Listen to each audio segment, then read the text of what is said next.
Please be ready for dictation of exercise number 1 and 2 from Progressive Magazine of October 2022. These are passages on education. 5 seconds.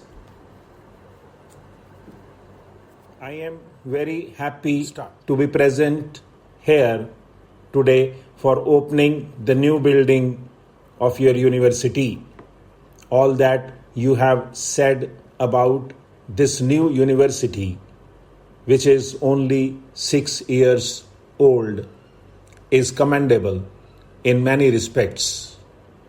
Although you have not had adequate equipment and the necessary wherewithal in the beginning, these serious shortcomings did not discourage you. In right earnest, you started the work.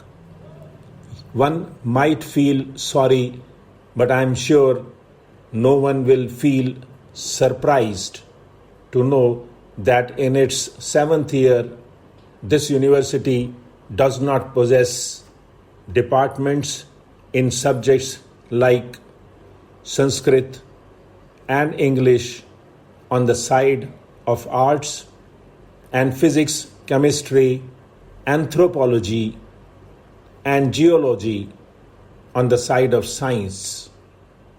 I need not say much about the importance of the Sanskrit language, which besides having its own vast treasure, house of knowledge, is the mother of the present day Indian languages of the North. The study of English language and literature is also essential for a university student, for it is a language which many in our country have been cultivating for the last 200 years and which is recognized as a medium of international expression by virtue of its being the language of a number of countries. Equally important is the study of chemistry and physics, which are, in a way, the basic sciences which go to form the foundations of all technical and scientific knowledge. As for anthropology and geology, these two subjects have special significance for your state. Inhabited as your state is by a number of tribal people speaking different tongues and having different customs and possibly belonging to different ethnic groups, no other state in India provides such favorable conditions and opportunities for the study of anthropology as yours. In respect of geology, also, I feel that its study should have special importance for the University of Guwahati, for the benefit of not only Assam, but the whole country.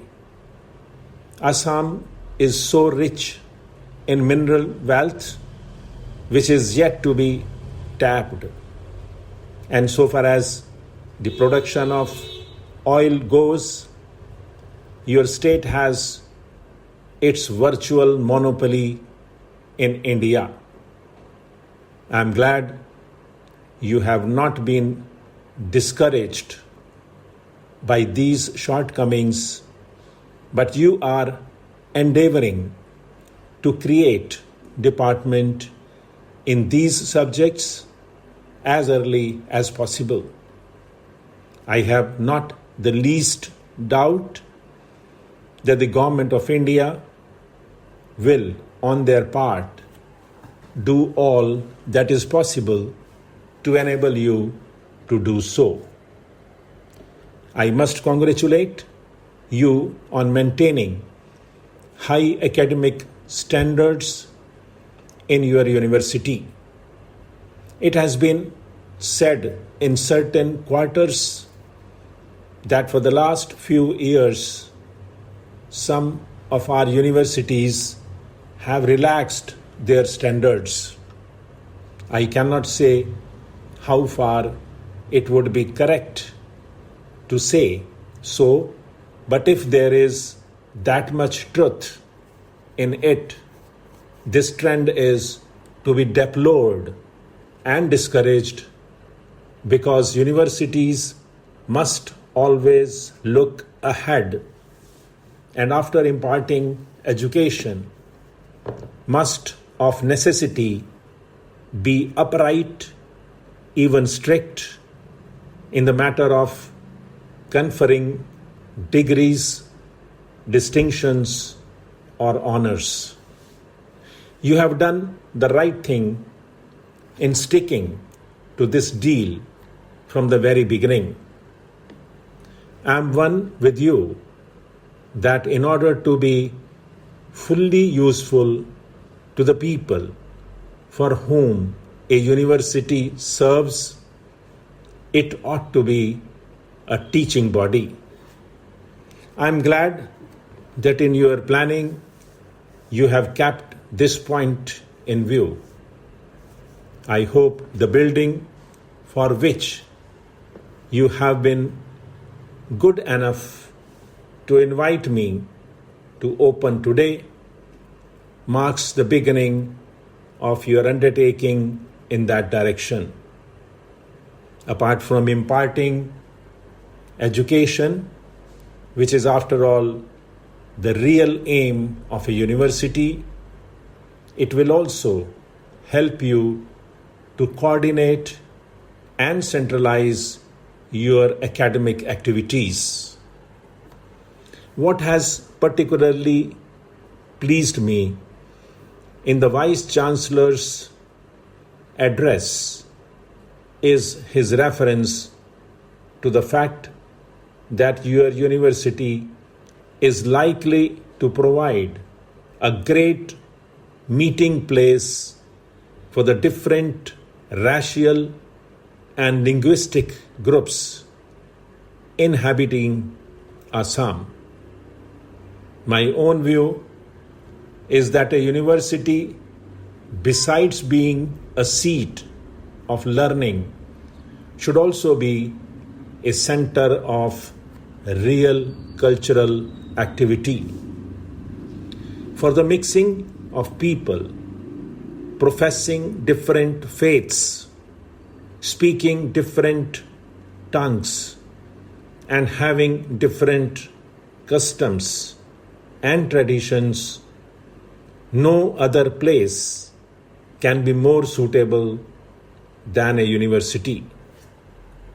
This is because a university is singularly free from any kind of bias and the din and turmoil of politics. It provides an ideal atmosphere for all people to come close together and understand each other.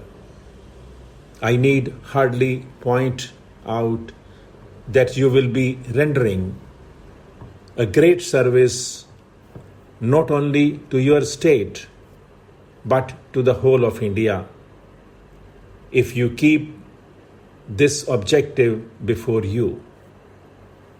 You will have rendered a great service to the nation if by sticking to your resolve you succeed in bringing all these groups together by providing them equal opportunities, thereby promoting mutual understanding and the good of all.